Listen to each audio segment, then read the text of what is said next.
करते हैं तो ये शरीर जो है वो पवित्र रहना चाहिए। इसीलिए जिनका विवाहित जीवन है, आप अपना पति के साथ में, अपनी पत्नी के साथ में, चाहे वो जैसे भी रहे, आपको उनके साथ में संतुष्टि रहना पड़ेगा। जो विवाहित नहीं है, आपका पति केवल यीशु मसीह है, और जो विधवा हो गए हैं, आपका पति भी यीशु मसीह है। आपको यीशु मसीह को ही अपना पति बन के जीवन व्यक्तिगत करना पड़ेगा। यही है विश्वास योग्यता, यही है सच्चा जीवन, मसीह जीवन जो कहते हैं। हाँ, ये जीवन आसान नहीं है, मैं ये नहीं कह रहा हूँ कि आसान नहीं है, लेकिन इसको आपको चलना पड़ेगा। यही है एक मसीह जीवन। चाहे आपका पत्नी जैसा हो, चाहे आपका पति जैसा हो, आपको उनके साथ में ही विश्वास योग्य रहना चाहिए। लेकिन अगर कोई व्यक्ति इस विश्वास के वाचा को तोड़ करके किसी दूसरे के साथ में यदि किसी प्रकार का व्यभिचार का काम करता है, तो बाइबल कहता है 1 कुरिन्थियों 5 अध्याय, उस व्यक्ति को कलीसिया में निकालो बोलकर। ठीक है, सो ये बात हम बाद में आएंगे।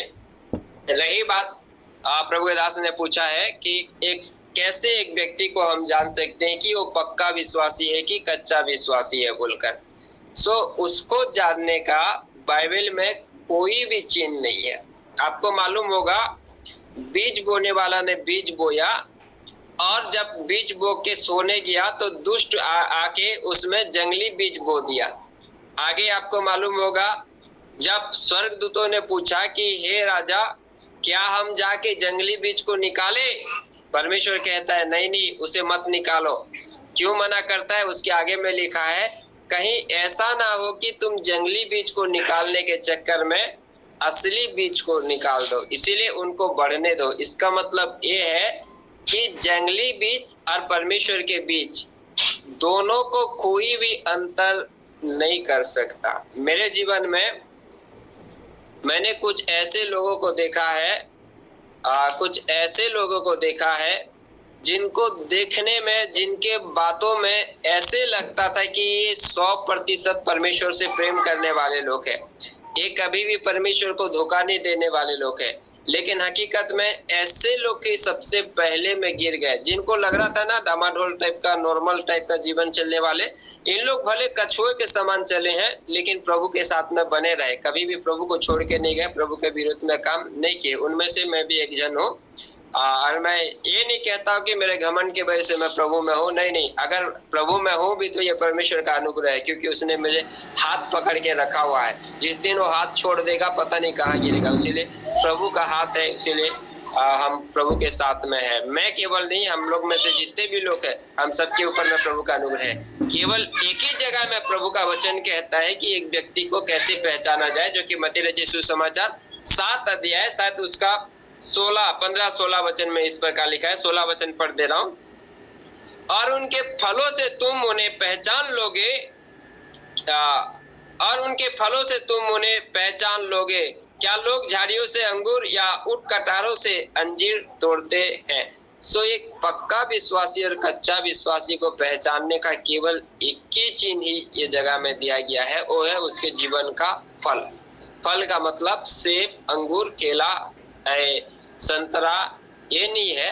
फल का मतलब है उसका चरित्र, उसका जीवन, उस जैसा उसका चरित्र रहेगा वैसे उसका काम भी प्रकट होगा।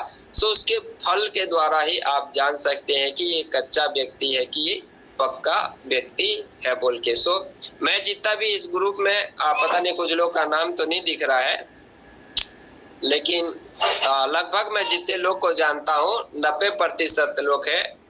आप लोग कई गुना अच्छे हैं। जिन लोग इस ग्रुप में आज नहीं है उनसे कई गुना, मतलब नहीं है का मतलब ये नहीं बोल रहा हूँ, हो सकते है कुछ लोग कुछ कारणवश नहीं जुड़े होंगे, लेकिन जितने मैं आप लोग को व्यक्तिगत रूप से जानता हूँ, आप लोग भले उतना ज्यादा प्रभु में नहीं भी होंगे, भले प्रार्थना के जीवन में नहीं भी होंगे, लेकिन शायद इस बातों में आप लोग कई गुना कई लोगों से अच्छे हैं। क्योंकि कुछ ऐसे लोग हैं जिनको तो मसीह कहने के लिए भी मुझे डर लगता है, जय मसीह कहने के लिए भी डर लगता है, वो कहीं से भी मसीह का फल उनके जीवन में नहीं दिखता है। सो इसीलिए उनके फल के द्वारा समझ सकते हैं, और जिस प्रकार भाई मनोज ने कहा उनकी संगति के द्वारा हम उनको पहचान सकते हैं। तीसरा, जैसे मंजू सिंह जी ने कहा क्या बोलते हैं, उनके चरित्र के द्वारा ही हम उनको पहचान सकते हैं, उनके फल के द्वारा ही पहचान सकते, दूसरा कोई जीवन नहीं।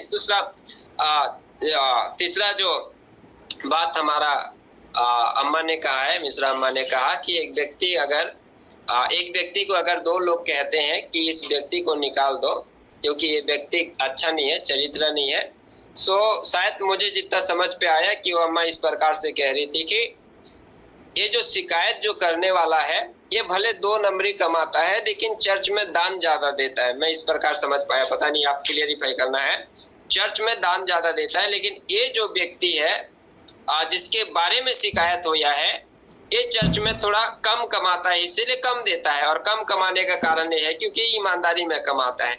सो एक पास्टर को किसकी सुनना चाहिए? जिससे 2 नंबरी से ज्यादा दान आ रहा है उसकी सुनना चाहिए कि जिसका 1 नंबरी करके कम दान आ रहा है उसकी सुनना चाहिए। सो मैं अगर कहूँ तो भले चर्च में 1 रुपया भी क्यों ना दान आ रहा है, जो व्यक्ति 1 नंबरी है उसी का ही सुनना चाहिए। ये मेरा प्रिंसिपल है, बाकी आप अपना राय दे सकते हैं जी।